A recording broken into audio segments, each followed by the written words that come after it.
So, critical angle or angle of repose. So, ito yung angle naman sa friction. Yung angle that involves friction. So, napag-aralan natin that friction is the forces that opposes motion.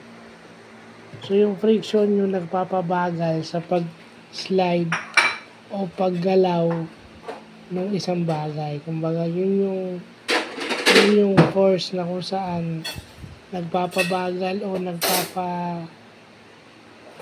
nagpapahinto ng isang bagay para dumulas. Friction. So, yun yung angle niya since trigo tayo ngayon. So, tawag din dun is critical angle or angle of repose. So, yung critical angle daw is arctangent ng coefficient of static friction. Madali lang yun.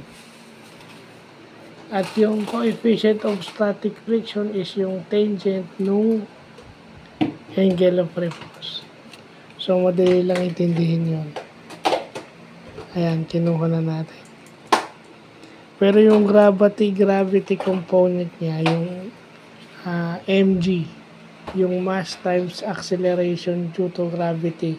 Kung metric system, 9.8 at kung English system naman, 32 feet per second.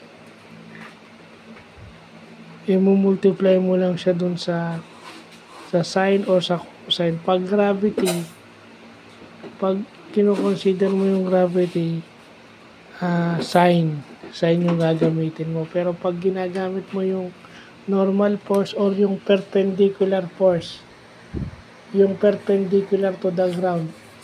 Pag sinasabi kasi normal force, yun yung perpendicular to the ground. Meron siyang gravity na humihila sa kanya pababa at pero naman siyang normal force na perpendicular to the ground. Kumbaga yun yung nag-o-oppose ng gravity. Yung tawag doon normal force.